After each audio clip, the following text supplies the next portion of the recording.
Зарим айлууд нь бүр гэрээч авахгүй одоо ингээд гэр нь баг ингээд салхинд хийсэд байж хаяа нэг иргэдэг болтой. Одоо шинэ суурьшлийн бүс гэсэн 21 100 чинь одоо худаг ус тэгээд авто сунаа юу ч байхгүй шүү дээ. Тэгээ бүр уцны сүлжээ хүртэл унддаг шүү дээ. Яхаа мэдгүй хэдэн айл тэгээ нэг баахан золбин нохоод энэ хогийн цэг шиг л болох гэдэг. За одоо 2 жилийн өмнө буюу 2023 онд үер төрсэн айлуудыг за энэ хүү шин суурьшлийн бүсэд нүүлгэн шилжүүлж байлаа.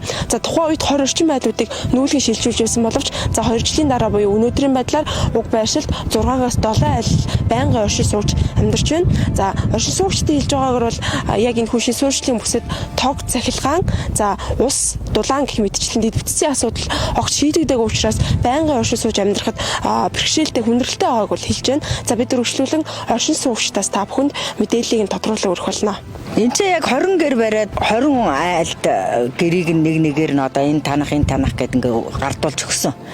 Тэгээ одоо бол яг байнгын суурьшил байгаа нь болохоор нодлон бол нэг 4 айл л өвлцсөн. Энэ жил болохоор нэг 7 айл өвлцсөн юм уу да. Зарим айлууд нь бүр гэрээч авахгүй одоо ингээд гэр нь баг ингээд салхинд хийсэд байж хаяа нэг иргэдэг болтой. Тэгэл засаж янзлсан ч юм байхгүй ингээд байж дээ шүү дээ. Манайд болохоор тэгээд өөр нэг очих газаргүй болохоор чи энд өгсөн газарт нь л байхаас өөр арга байхгүй.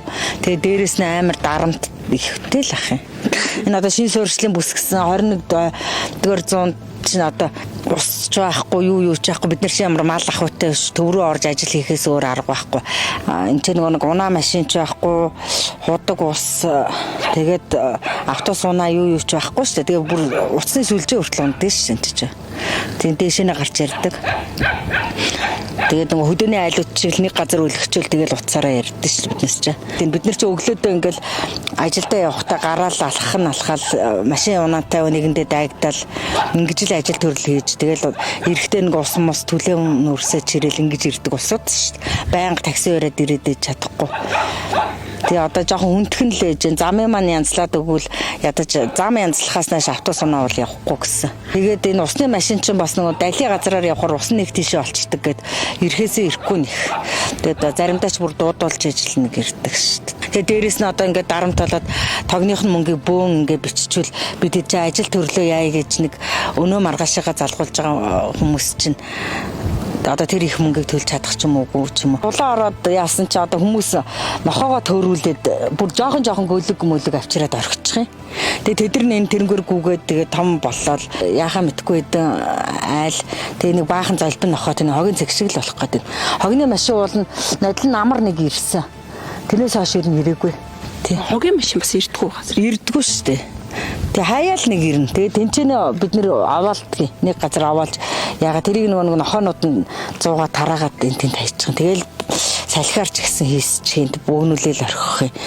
Хүүхдүүд нь яаж сургууль цэцэрлэгтэй явуулдаг юм бэ? Алхаал явдаг шүү дээ. Алхаал өглөөдөө алхаад гүгээд явна. Ороо тэгэл буцаал алхаад явна. Тий. Нохоо шувууны асуудлаас болоод жоохон тиймэрхүү нэг хань бараанда найз нөхдөөрөө гаргуулж маргуулаад бид нэр өөдөөс нь тасч мсэл тэгэл тиймэрхүү маркер л амьдарч байна. Одоо 2 жил гаруй хугацаа өнгөрчөөд усны сүлжээг нянзлж өгөө, усны асуудлыг шийдэж өгөөгүй. Дээрс нь тог цахилгаан ингээд байж байгаа, авахгүй байж байгаа бөөн ирээд авчдаг. Тэгэхээр ер нь нэг тийм орхигдчиход байгаа л бүс байгаа гэсэн.